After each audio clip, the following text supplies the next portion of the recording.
Hi, I'm Craig Fahle.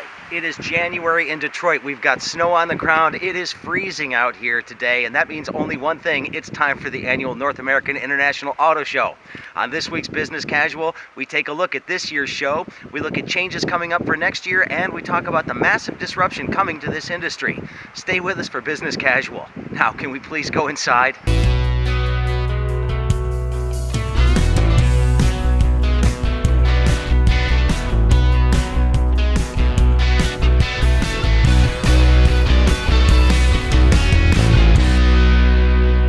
Hello everybody, I'm Craig Fahle. Welcome to Business Casual. Glad to have you with us today here in Detroit. And of course, it is Auto Show Week in Detroit. We're going to be spending a lot of time talking about what's going on in the industry, some of the trends that we're seeing emerge, some of the uncertainty that surrounds the industry right now. But we definitely want to focus on the show itself to begin the program today. And I have two of my favorite guests on the program today. Michelle Krebs is, of course, with us, the executive analyst at Cox Automotive. Welcome back. It's a pleasure to have you on the program once again. Thank you for having me. And, of course, Paul Eisenstein, who is the publisher of TheDetroitBureau.com. He also contributes to NBC and CNBC and NPR and a number of other places. And the two of you have seen many an auto show here in Detroit. Oh, boy. And so all I'm hearing from a lot of people is that this show this year, it almost seems as if they're short timing it until something different next year, like sort of, senioritis almost, as they get ready to transition out of the January show. I want to get I'm going to start with you, Michelle, on this one, and get your impressions on what you're seeing over there. I mean, consumers will still be there, but it just feels different for the journos and everybody else. It feels very different. There were some people that thought it felt like a little 2009-ish, but I think you said a good word. It's a transition year. We are transitioning from a January show to a June show next year, and so everybody's waiting to see what that will be. The floor was eerily quiet, and without the three German companies, it didn't have quite the buzz that it usually does. Well, literally too, because a lot less free booze flowing around the German automakers like there usually is over there. But a lot less food. Yeah. Which, of course, for journalists is very important. Well, for car journalists in particular. But, Paul, your thoughts on what you saw over there? Because it's not as if there's no content over there. It's not as if there's no cars, but it's just not a lot of introductions this year, with a couple of notable exceptions. If you stretched really hard, you could come up with about 15, 18 introductions, which isn't bad. There's a lot of auto shows that would like to have that many. True. So a mediocre year in New York or certainly Chicago and even L.A., that would be pretty good numbers. I should stress that if you look beyond the confines of Detroit, this is what's happening in the industry overall. I was in Paris. I don't think you were there, Michelle, this year.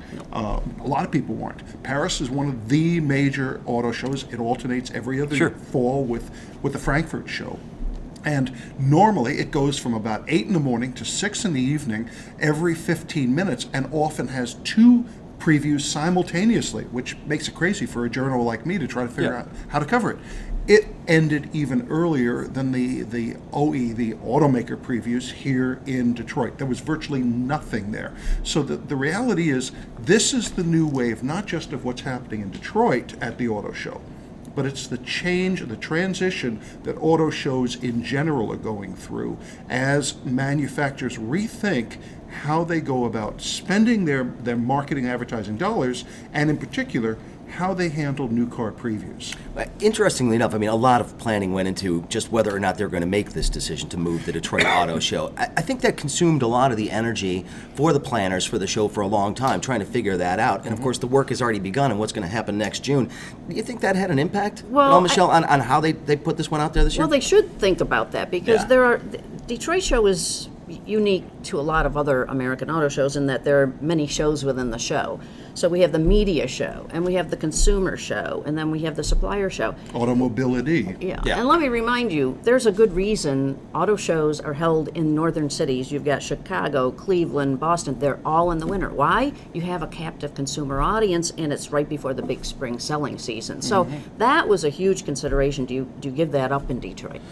Understood. A lot of the things that they show, though, and the selling season's coming up, but a lot of the preview stuff, that's stuff that's not usually going to show up typically until the fall anyway. No, but Michelle's point is there.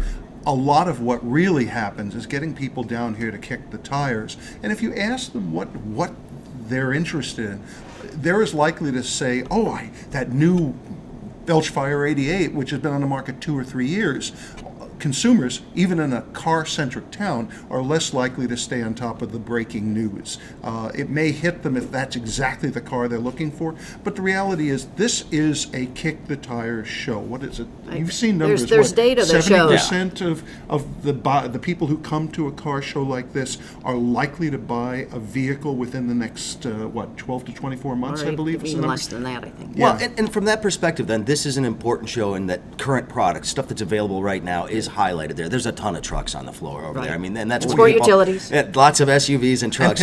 And pickups. But I have to say, I like what Bill Ford had to say yesterday. He did an interview with the Detroit News yesterday, and they said, well, you're getting rid of cars. And he said, no, we're not. We're just sort of changing the shape of them a little bit and giving you more space. I thought he made a pretty good point in that, look, they're responding to consumer tastes. These things are not built on truck platforms; they're built on car platforms. I mean, for the most part, what most people are driving. And they're also responding to where's the profitability. If you look at, a few years ago, cars that sold under $30,000, it was a really small part of the market.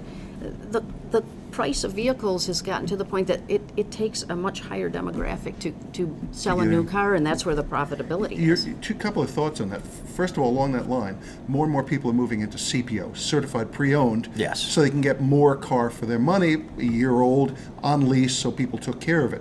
Now, what's interesting, I was on another show with Ed Welburn, the former General Motors designer, just last night, and I found Ed raised a fascinating point.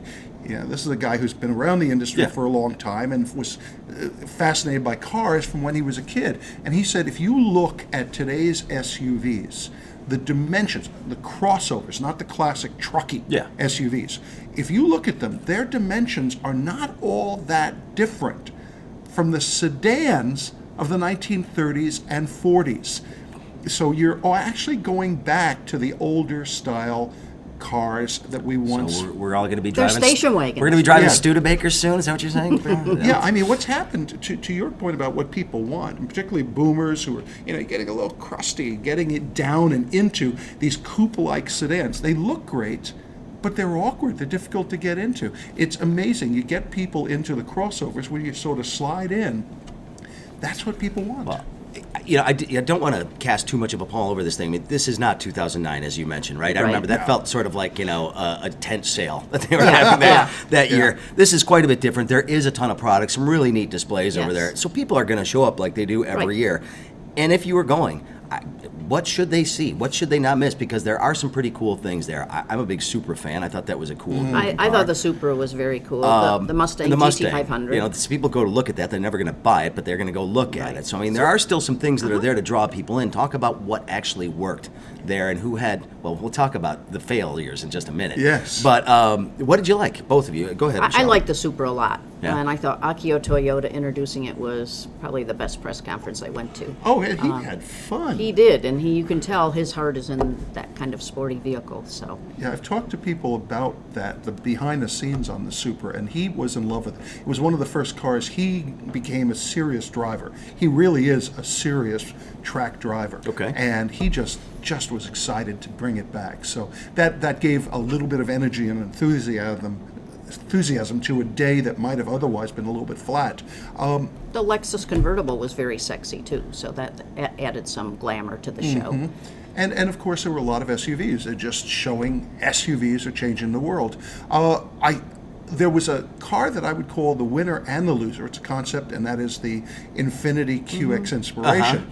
It was one of the disasters of the show because it's short-circuited and it couldn't make it out on stage. Which is on cue. That's rough. That was a problem for them. They handled it well. They talked about what you would have seen if it had been on stage. But the reality is, when it finally did get on stage 2 hours later, the Infiniti and its sibling electric vehicle, concept vehicle from Nissan, the IMS, both give you an interesting insight into what electrification is going to do, how it's going to change everything, not just how it's powered, but the shape of the vehicle.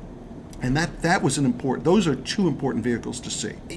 Typically at the auto show, when they've got some new emerging technology, when first of all, like when the first Chevy Volt was out there, I mean, GM would put that in a pretty prominent spot and had a lot of explainers out there about how the technology is going to work. And And we spend so much time talking about what's going to happen with electrification. Did you get a sense at the show there, though, that this is still something that they are looking to hype and really push out there and look as if they are on the forefront of some really significant breakthroughs on this? Absolutely. I mean, everybody's showing electric vehicles. But prominently, not just putting them off in the corner like they used to a long time ago. No. You're hearing a little less about autonomous, but I think that's going to be one of the cool things about having an outdoor summer show. You'll get to experience them, not just see them in a static kind of situation. Yeah. I can imagine we can have test drives and all kinds of interesting things with an outdoor summer show. Yeah. I'm looking forward to that part of it. Yeah. Well, and we're going to talk a little bit more about that in the next segment of the program today, about what we should expect next year and what maybe some of these people should be trying to plan for.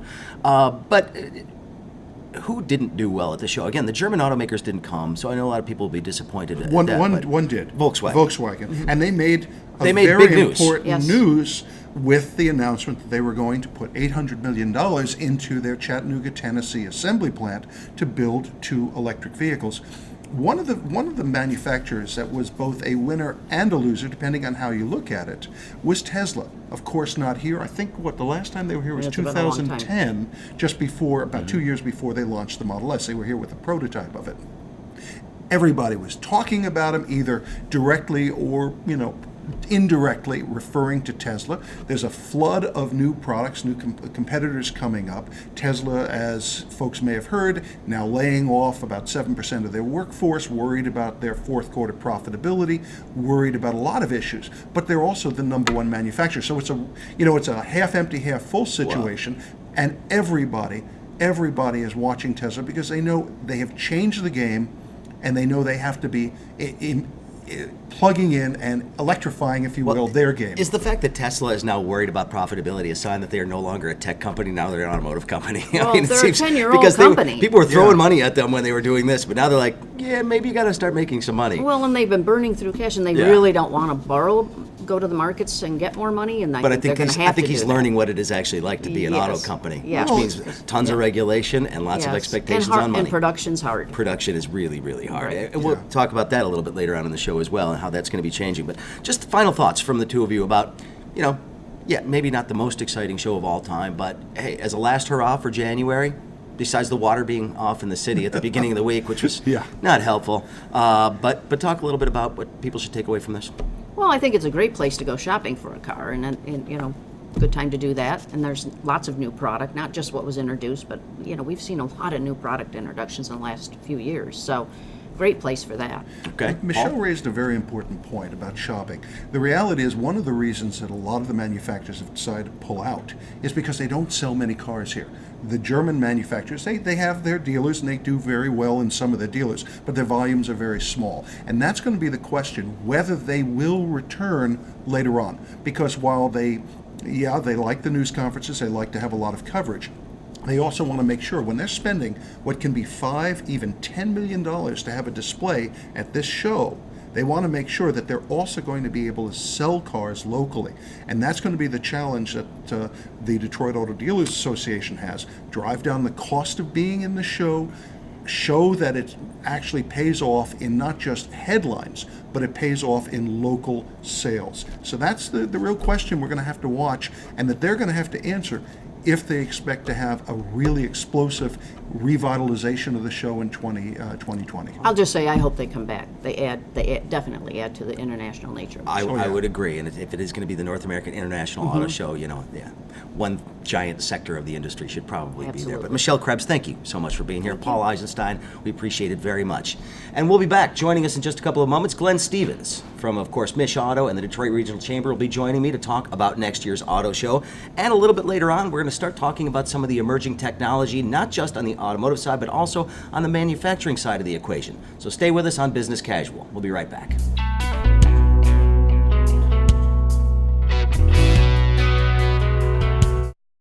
Join the Detroit Regional Chamber for this year's Detroit Policy Conference coming up Thursday, February 28th at the Motor City Casino Hotel. The theme this year, Detroit 2030, a vision for the future, confronting key issues and creating an inclusive economy. The 2019 Detroit Policy Conference will provide a platform to discuss a vision for Detroit's next generation. National thought leaders will share insights on urbanism and inclusive development. Local leaders from business, government, and civic organizations will offer their vision for Detroit 2030 and discuss removing barriers to economic prosperity. From education and entrepreneurship to preparing for Census 2020, the conference will offer a day of robust discussions on Detroit's future. Don't miss it. Registration is open now at detroitchamber.com/DPC.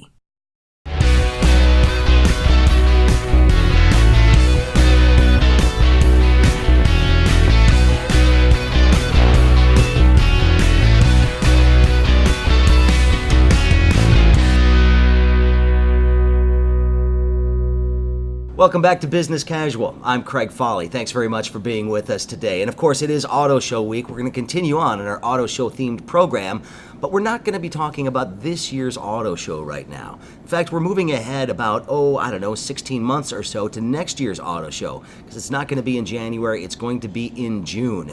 And I think I got my math wrong, Glenn. It's, I think, more like 16 months, but that's all right. You're close. They've got 16 months. Glenn Stevens is my guest right now, of course. He is the Executive Director of Mish Auto and also a Vice President of Automotive Concerns here at the Detroit Regional Chamber. Glenn, always a pleasure to have you on the show. Thanks for the opportunity. Got about 18 months to figure this out and figure out how to make this something new, reinvent the auto show in a different way.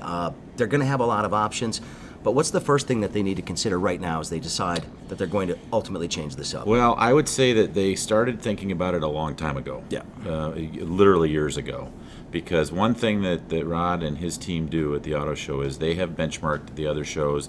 They send people to the shows. They had people at CES last week or 2 weeks ago now, and they're looking to see how the world's changing. So they're aware of it. So they've been planning, and they got the industry together. They had briefings for the industry all throughout the week, so you could go and get an update on what the footprint's going to look like, what the plans are. So I would say that they're well into it with regards to planning. Well, you mentioned CES. That seems to be sort of the benchmark that people are using right now in terms of the big shows that are out there. That and Comic-Con, frankly. I mean, if you look at attendance numbers and things like that, everybody wants to make the buzz at CES.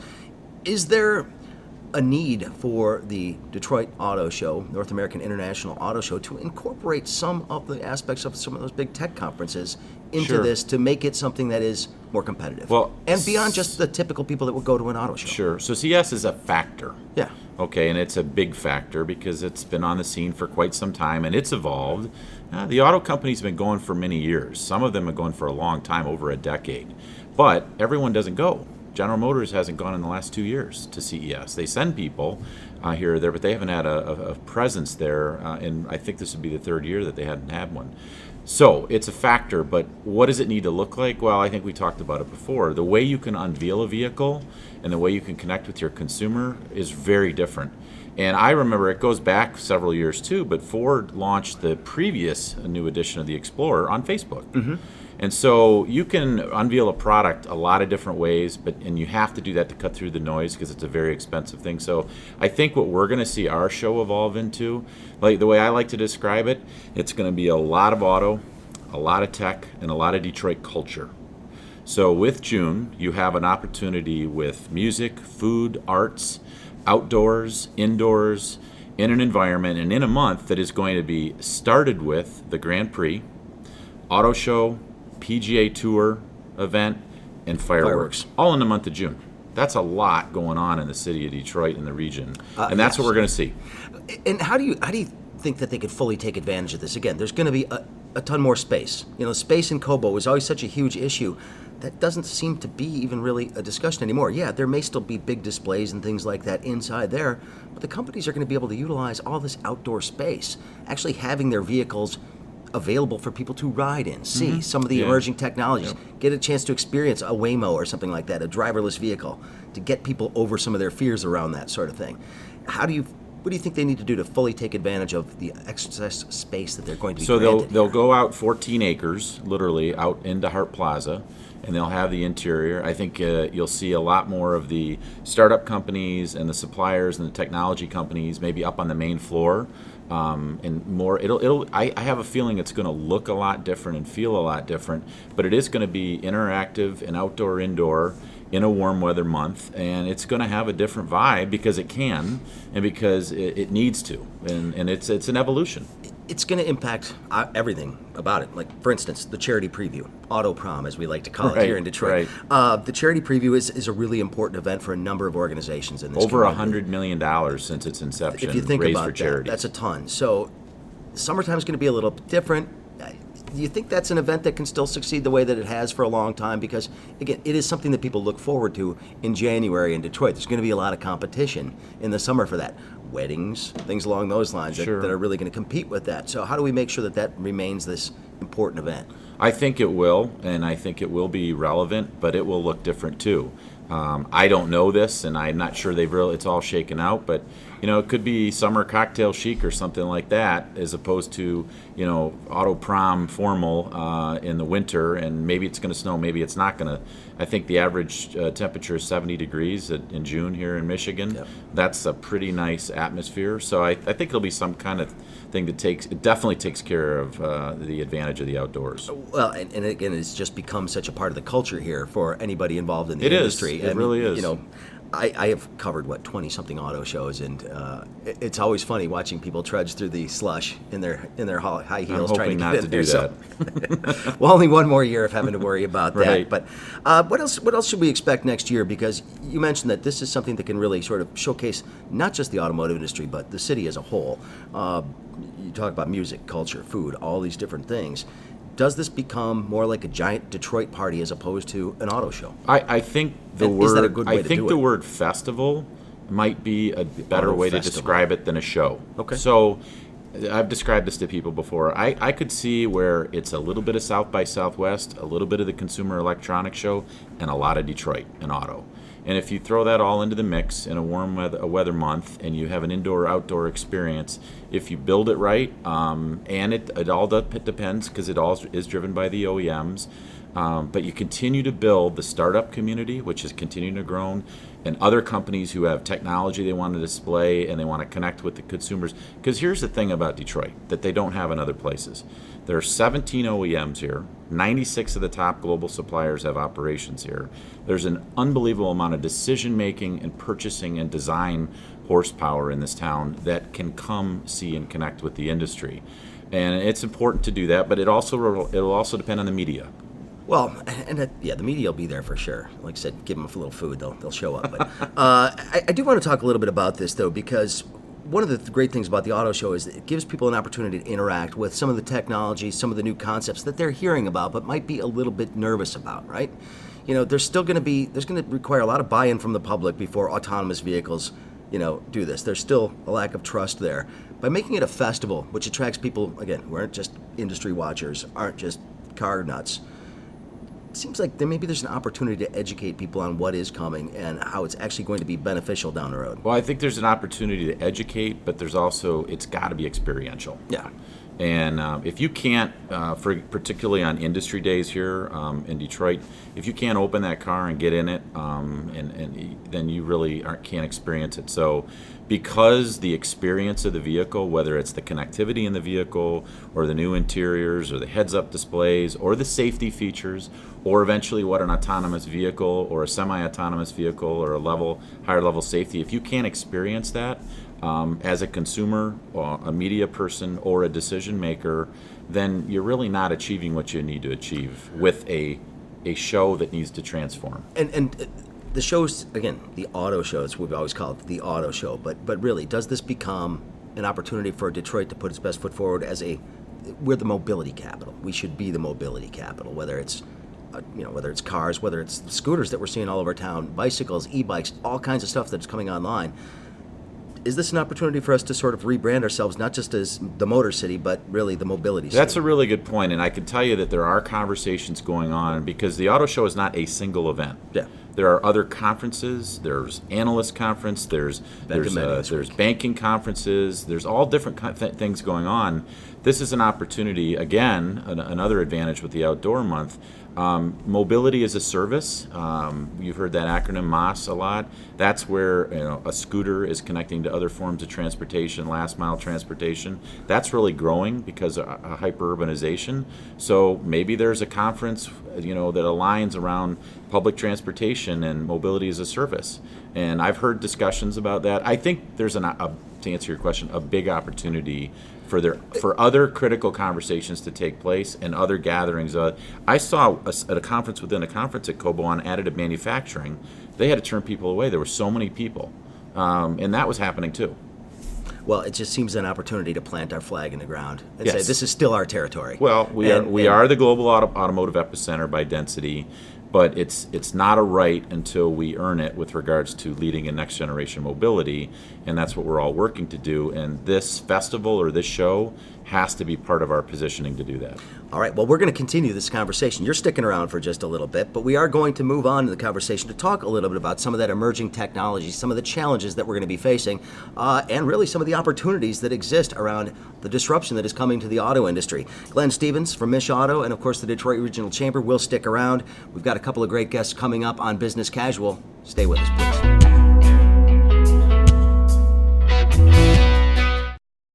Have you thought about what Detroit could be like in 2030? We'll join the Detroit Regional Chamber for this year's Detroit Policy Conference, where they take a look into the future. Detroit 2030, a vision for the future, confronting key issues, creating an inclusive economy. The 2019 Detroit Policy Conference will provide a platform to discuss a vision for Detroit's next generation.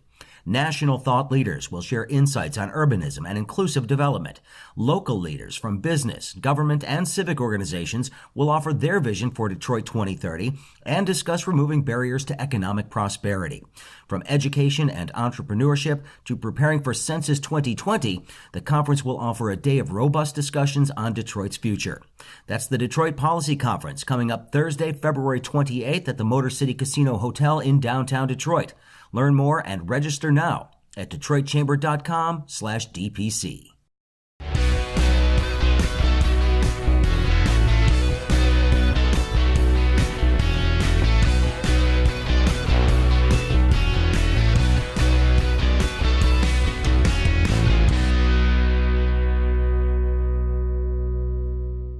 Welcome back to Business Casual. I'm Craig Fahle. Thank you very much for being here. And of course, it is Auto Show Week here in Detroit, the show focusing a lot on that. But a lot of the discussions we've been having around the automotive industry in particular are how much disruption is coming to this industry, how new technology is going to radically reshape the way we think about transit, transportation, mobility, and a lot more. But it's not just automotives and the automotive world that's going to be shaken up by this. This emerging technology is going to impact just about every industry that's out there. And I thought I would bring in a couple of people to talk a bit about what's changing in the industry and what opportunities are going to exist, because it is not quite the Wild West, but it feels like it right now. And Glenn Stevens, of course, my previous guest, is sticking around for this conversation. But I also have with me Shadi Mere, who is the founder and CEO of a company called Pedestrian, and I'll give you an opportunity to talk a bit about what you're doing there. And Jeff Hall, Executive Director of Strategic Sales for Omron, which is, I believe, a company that's got feet in a couple of different countries, Japan and the United States. 117 to be 117, yeah. So not exactly a tiny company, but we got a startup and a little bit more of an established player. But you're both fighting the same battle, it seems, right now, trying to figure out which technologies are going to be the ones that are going to have the most impact and getting people to understand it so that you can get the money you need, frankly, to make these things work. So I guess I'll start with that question. What is the biggest challenge for a startup right now, Shadi, when you're trying to figure out, and get people to understand what it is you do? So first, tell us what you do, first of all, what your company's trying to do, and what sort of reception you're getting right now. Sure.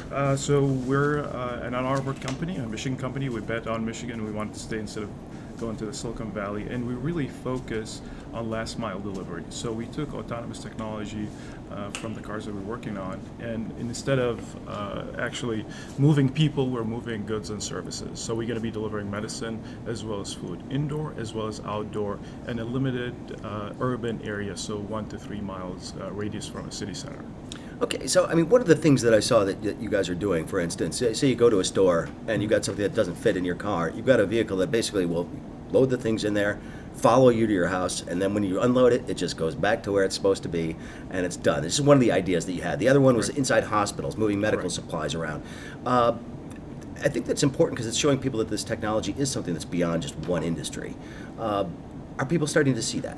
Yeah, absolutely. And there's an actual need for it. I mean, if you look at from a logistics point of view, what's happening in the U.S., deliveries are tripling in the last 3 years. Anybody who got an Amazon package can attest to that. At the same time, drivers are not available. There's 1.3 million drivers in the U.S., and the growth is dropping in the number of those drivers. So that's a logistics bottleneck. These solutions are the only one that will be able to solve these problems. And people are adopting to it slowly. I think you're going to see an acceleration in the next 2 to 3 years in these type of delivery, last mile, up to the curb, from the curb, inside the house, from the house, to inside your house, actually roaming around, kind of like what Ron would probably be doing. Yeah, well, and talk a little bit about that. Is there consensus out there right now about which of these autonomous technologies is going to be the dominant one? I mean, or are we gonna, like I said, are we gonna have a Betamax versus VHS kind of system here, where there's going to be competing technologies, or is this going to be one standard that people are sort of gravitating towards? If you're asking me, and I'm on the manufacturing side, of Yeah. course, more than the product side, I'd say there's going to be multiple choice answers out there, and I think manufacturers in the auto industry will get the advantage to them. They'll get their choice, right? They'll be able to deploy the best technology for their particular application, because like any scientific issue, there's multiple ways to solve the problem, right? And you'll see manufacturers all having their particular approaches to that question. Well, I guess then I'll follow up with this then, Jeff. I mean, talk about how challenging that is then, in trying to figure out where you want to go, which one you want to lean on, which ones you want to invest in and move forward with, if indeed there are going to be multiple competing platforms for all these different types of technology. Yeah, I think what we have to look at is, number one, the trends that are the prevailing trends in the industry. So if you look at advanced robotics, right? Mm-hmm. There's lots of different companies that make robotics. They all have their different twist to them, just like car manufacturers put their particular features and benefits into a car. You have enhanced traceability so that we're following products throughout the entire production cycle. I don't know as though it's about choosing so much as it is choosing the solution you need to get to, and then letting us as manufacturers do it the best way we can, so that we're giving our customers the output that they need. Well, Shadi, then that's a question for you. You guys are developing the tech. I mean, what is the problem you're trying to solve in terms of the autonomy? What sort of hurdles are you dealing with right now in making sure that these are indeed as effective as you want them to be? So certainly there's challenges on the hardware, on the software from a cost perspective, commoditization, and the good thing is that we're kind of swimming in the wake of big companies like Ford and others, so we can take that technology and adopt it to us. For instance, I'll give you a quick example, a LiDAR, which is one of the most expensive pieces of our technology. I used to buy it 3 years ago for $100,000. Now you can buy it for $6,000. Next year we're going to get it for $600,000. So you see that commoditization kind of dropping. So that's a great thing to have. From a software perspective, the algorithms are getting really very sophisticated, and the database are available where a company as small as ours can actually really excel and really innovate. We don't have to be that big of a company to do that. But from an implementation point of view, this is where even a small company like ours can really innovate as much as a big company. So I'll give you a great example. One of our first pilot is with Beaumont Hospital here in Dearborn. In the U.S., there's a big need for nursing. There's going to be a shortage of about 500,000 for the next 5 years. And the nurses really spend their time, instead of taking care of a patient, kind of running errands back and forth. So we're solving that problem for them. That's a great need that we can directly go in between the pharmacy center and the cancer center. They run about 100 deliveries per day. And then they want to extend it to the satellite buildings outside, which is great for us because we can prove inside as well as outside. So we're getting some pull from that sector at least. Well, Glenn, it certainly seems as if, we are starting to see these technologies and this thought process leak into all sorts of different fields. I mean, most people are thinking of autonomy strictly when it comes to vehicles, but what kind of an opportunity are there for traditional manufacturers and suppliers in cities like Detroit, frankly, to get in on this and really start adapting this well beyond just their traditional thought process of the industries that it could work in?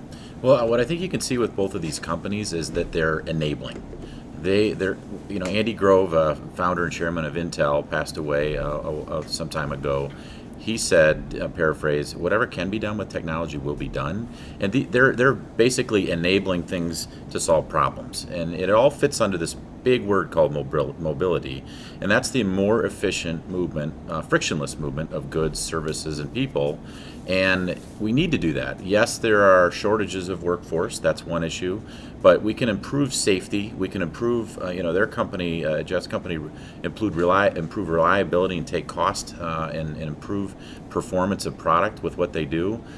So there's really enabling technologies, and I think it's a testament to both of these companies and this ecosystem here that they're here, located here, because it's really thriving, and there's so much consumers of innovation and technology here, from OEMs to suppliers to universities, and that's really the neat thing going on here. Well, Jeff, I do want to talk a little bit about some of the trends we're seeing in manufacturing that's out there, because he mentioned, of course, the shortage of workers for a lot of the jobs that are out there right now. We talk about that, but it seems to me that the technology is getting to a point where, robotics is it's not what we think of. We had the welding robots that we all saw when we went on the tours of the auto plants. It's so much beyond that now. And are the manufacturers investing the way that they should in some of these emerging technologies to really improve those their performance and their efficiency? I think so. I think one of the highlights will be both autonomous robotics that Omron manufactures, and certainly collaborative robots, which the industry manufactures. And that really is the optimization of people interacting with robotics to maximize productivity. So they can work alongside of minimal guarding, enhanced safety systems. So robotics, without a doubt, will be one of the main thrusts in order for manufacturers to continue to build flexible manufacturing lines, which are absolutely necessary for them to be able to achieve their performance targets. They have to stay flexible, right? They have multiple product lines, they have mass customization, they have shorter product cycles now, and they have to react more quickly than ever to changes in market demand. This all seems to be happening faster, too, than I think a lot of us expected it to. The developments that we're seeing, the technological advancements that we're seeing in when it comes to things like robotics and of course, autonomy. We were saying just a few years ago, Glenn, we were saying, well, it's going to be 20 years before we're seeing self-driving cars, and now they're on the road right now. How competitive is it out there right now, and is this competition good for people who are trying to innovate and create things? Yeah, anybody who wants to jump in, like I said, feel free. Very significant competition. There's a lot of robotic manufacturers, right? In fact, even I was at CES last week, actually, and even out there, robots are made by a lot of different people in a lot of different companies and deployed by about every manufacturing company there is. The good thing is it pushes us all to be better and faster and have better solutions, which is better for the end users, the automotive manufacturers themselves and their tier 1 suppliers. Okay. I think from a last mile perspective, there are a few competitors out there for us at least, but I'm actually surprised there's not even more because the need is so great. I mean, like I mentioned, 1.3 to 1.8 million delivery drivers, and that's really still a bottleneck. You have another innovation, let's say delivery of laundry, delivery of pet food, delivery of medicine. All these are unexplored businesses that need these type of solutions. So we see, no matter how many at least competitors between now and the next 5 years, there's going to be a great need to fulfill that. Give me a lawnmower that does the cutting. There's actually a company that does that. I know. I'm waiting for it. I'm going to get one. It's got to come down a little bit, though. Go ahead, Glenn. That race word is key. Yeah. A lot of people like to say, well, it's not a race. Well, it's a race if you're chasing the economic opportunity, and it's also a mandatory race when you're trying to save lives with technology. Just focus on the auto industry. If 40,000 people a year are losing their lives on the roads of the United States, one person is too many. But if 95% of those accidents are caused by human error, then technology can be a lifesaver, literally. And on the economic side, the global auto industry is about a $3 trillion industry.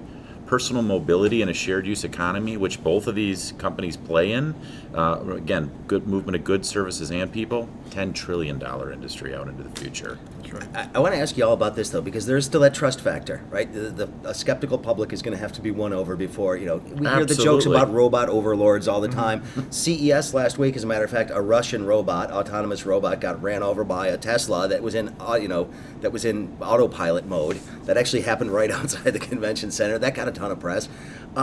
Talk about getting the public to understand why this is something that they want to see. It's not something that necessarily threatens jobs, or a lot of people look at it that way. How do we convince people that these advancements are something that they should be excited about and not necessarily afraid of? Well, let me give you a great example. All of us are going to be aging at some point. In Michigan, the aging population is going to triple in the next 10 years. The more you can keep a person independent in their home, the more the quality of life improves, and it saves billions for the state as well as for the country and our GDP.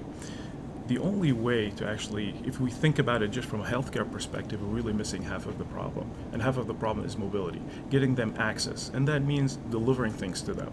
So you're really not replacing somebody who does not exist currently. And there's a great need for that. That's a great So point. that's when you see a company like ours, hopefully a company like Omron, really fulfilling these kind of needs. And that's an enormous need. Between now and the next 10 years. And I don't see it as replacing jobs, the opposite actually. Yeah, we should look at this as something that's not replacing, but enabling and improving, whether it's in a hospital or on a shop floor. If I could add to that, Please. Robots, that was a scare at one point in time, but if you look at the shortage of workers, we all know there's a shortage of qualified workers for a lot of different tasks. So if we take robots and perform some of the tasks that were traditionally done by people, we can take those people, the manufacturers can take those people and put them into much more value creation roles within the company. They don't want to get rid of them. They just want to redeploy them. They can't get rid of them because they need them. Mm-hmm. So the robotics applications help that to occur. Well, I'm going to give you both an opportunity to talk a little bit about the thing you're most excited about what is emerging out there right now. Obviously, building a business is a difficult thing to do. You've got a larger company that you're working with, but there are challenges out there. But what are you really excited about that you guys are doing right now that you can tell people about and say, look, this is coming, and this is something that's going to be a huge, huge improvement for you? For us, I would say it would be artificial intelligence. So we make what we call programmable logic controllers, which are the kind of the central computing system and controlling system for machine lines, manufacturing lines, and machine learning and artificial intelligence help us enhance decision making by taking inputs from various sources and augmenting the human decision making process. So that is in its infancy right now. You hear a lot about AI, but from a manufacturing standpoint, that will create the flexibility and efficiencies that will really allow manufacturers to go to the next level. It's early on, but it's something we're excited about because we're one of the first in the industry on the manufacturing side that's embedding it right in our controllers. It allows us to keep that all in the edge, if you've heard that term, rather than the cloud, which is leads to much more data security. Mm-hmm. It leads to much more quicker communication times, and it also is just a more inherent application for customers where they can maintain and own their data and keep it inside their premises rather than putting it outside in the cloud and having it exposed to security threats. Very good. All right, Shadi, your opportunity. All right. Well, for me, actually, I'm really excited about seeing people's reaction to what we're doing. The other day we had the robot, which is B1, and running inside a hospital, and everybody's stopping and taking pictures and and petting it and talking to it because it has a personal assistant that asks your name. What's your name? How old are you? And all of that stuff. And we even took it to some other areas where children were there, and we had the ice cream kind of sound running. So I really get excited about people's reaction to it. I'm looking forward to the day where B1 is kind of walking inside a hospital or on a sidewalk and everybody ignores it. It's like a pedestrian. That's what I get excited about, but because that's when I know the adoption rate has really hit what we like to see for these type of solutions. And how far away do you think we are from that? I think we're a couple of years. I don't think we're that far. I mean, we're operational by the end of this year, and next year you should see more and more as we go along. Well, last question for you then. Talk a little bit about the importance of being here in Detroit for this show, the people that you get to talk to. This will sort of end on this one. I mean, what does it mean to be here? What do you need to accomplish at a show like this? For us, it's exposure. I mentioned that earlier. Yeah. Omron is a company that's based in Japan, again, I mentioned earlier, in 117 countries. But for us, it's about getting the market exposed to the technologies that we're developing, like artificial intelligence, right, like our autonomous robots, and making sure they realize that those solutions do exist, that they're deployable, and we really seek the input from the customer base here in Detroit to help us advance those technologies because they're the ones using it, and we do our best work when we listen to our customers and align our technologies and capabilities with their needs. And this is a great venue for that. Yeah. For us, like I said, we really bet on Michigan instead of Silicon Valley in terms of talent, in terms of the ecosystem from the suppliers, and thanks to Michigan Department of Transportation, since we won $100,000 from them, we're kind of feeling the support of the community, so that kind of worked out for us. But I chose the auto show specifically to unveil B1 instead of CES, and we did have the choice because we thought we stand out, and we wanted to be connected to this community more and more, since we're working in Michigan hospitals as well as with the state. Very good. And, Glenn, obviously, when you have these new things, adding new additions, this is one of those things we were talking about earlier about, next year's show, what is it going to be?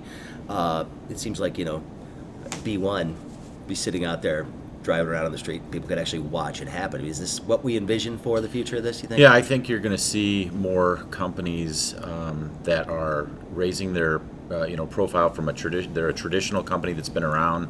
It's a multinational, but they want to be exposed more in the market, like Jeff's company. And you're going to see a lot more companies with really new, innovative ideas from the ground up startup.